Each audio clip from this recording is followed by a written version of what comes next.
Well, I wouldn't necessarily say I was enlightened. There wasn't like a moment of I think it's part luck, part hard work. I think there's a lot of these kind of self-help books that fly around. And I'll say they're very limited. There's a amount of truth in them. The power of intention exists. All these things, The Secret and all these other things. I read all of those when I was 18, 19, right? And they have elements of truth in them, but they also have elements of falsehood. They act like you attract into your life whatever bad. I don't buy that crap for 1 minute. If you're you and you get raped by your uncle, it's not because you attracted that into your life, it's because your uncle was a piece of scum. Yeah, so what you have is very privileged, usually middle-class Americans saying, oh, if you just do this and do that and just think positive, well, for you, born into a society built on genocide and slavery and reaping all the benefits of that, it's very easy to say, oh, if you just attract into your life wealth, you will have it. Nonetheless, there are certain habits you can develop that are useful to you in whatever environment you're in. That I do agree with, but pretending that that's the whole story is rubbish. And so for me, I was fortunate. I had very radical parents, both my mum and my dad. Even though I grew up with my mum, and I saw my dad on weekends and holidays and whatever else. When I think about it now, they're both politically very radical, right? And so they encouraged me from very young to question everything, even them, actually. They didn't always like it, but having parents that gave me that sense that authority wasn't beyond recourse. It wasn't my way or the highway. Put up or shut up, children should be seen or not heard. He was like, so what do you think about this? What do you think about that? Blah, blah, blah, right? And my parents both had difficult times in school. They were from very difficult, very troubled backgrounds that could have turned them into the kind of people that were like, oh, my kids are doing well. You know, this happens where parents become resentful of their children even. And I don't mean that as a slight to parents. It's real. If all your life goals have been frustrated by a society, right? And then you see your children bucking those trends, your insecurity might make you pull them back and want less for them and squash them. And all of those things happen between even people that love each other. My parents didn't do that, neither of them. They both were like, I want my children to see things that I never saw, to go places that I never went, to live almost vicariously through their children. And I feel like, I mean, it's not just my older sister. I've got a younger brother who's just traveled the world. He's a cruiserweight boxer. He does loads of other things, has many skills. He can fix anything. He does decorating. He's a multiple skill guy. I've got another younger sister who's a carer. I've got another younger sister who's a professional stunt woman.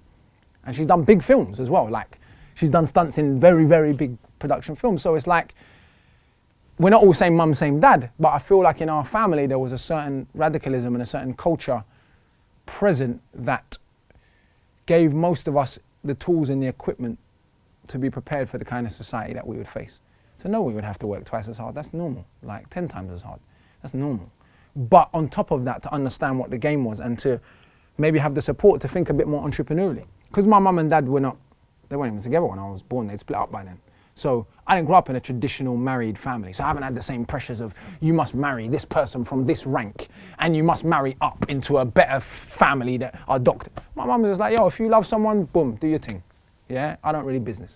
Same with my dad. So there are a lot of those pressures that can even come actually with middle class families that make people make decisions that are probably not in their best interest. There's nothing wrong with going to uni and getting a job if that's what you want to do. But if you wanted to become a graphic designer or a novelist or any of those things, I've seen this, where grown adults, still wanting their parents' approval, choose to go and become doctors and lawyers because their parents said so. And they don't want to be doctors and lawyers.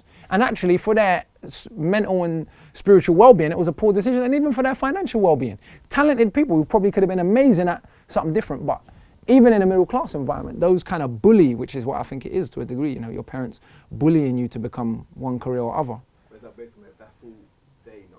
I'm not knocking parents, you know. I get it. In a capitalist society, you're defined by what you are, what you do, what you have. I'm not blaming the parents. It's societal. But I was lucky enough to have, even though we were poor, to have parents that were open-minded enough to say to me, no, go on, take them risks.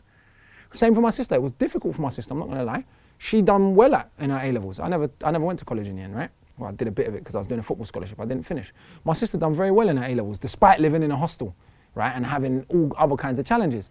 And it came time, and Boo had just been made in her. But it's not out yet, so no one knows Boo's going to done the dance. She's got this dub plate she's made with sticky. She's got an offer letter to go uni. And she's trying to convince my mum, yo, I'm going to see where this garage thing takes me. I'm not going to lie, my mum she didn't force the issue, but she was like, "Rah, what do you mean you're not going to go uni? Like, for real, like you're not going to go uni?" Like, my mum wasn't over the moon, but she still had enough spirit to say, all right, go on. And my sister had enough character anyway that it wouldn't have mattered what my mum said. My sister would have been like, this is what I'm doing. And it panned out. And I see loads of people in those kind of scenarios. So I feel like, but we also have to be honest that there are not enough seats at the table for everyone. In a society run like it's run on inherited privilege, and people like me making it doesn't prove anything. It doesn't prove that this system works. Exceptions prove the rule. The fact that I'm an exception, I'm not much brighter than people that I grew up with. I'm not much more creative. I've had some lucky breaks along the way. I've had some support along the way, and I've had some inherent characteristics, and those combine in a weird way. But what usually happens is people want to be naive to the larger political and social forces and say, well, I'm a poor person that made it. My life's all right. Why couldn't you? Why didn't you just work harder? Why didn't you read more books? Why didn't you go to uni?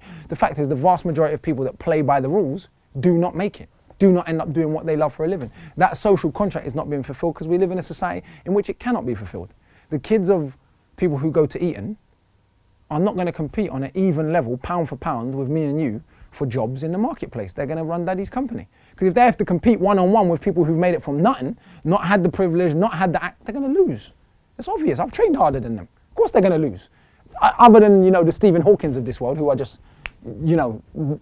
strange guys, just born crazily intelligent. Those freaks of nature that exist in every privileged, underprivileged, every racial group and religion. We don't know how those geniuses are born, but they exist. Other than those people, rich kids are not any smarter than anyone else.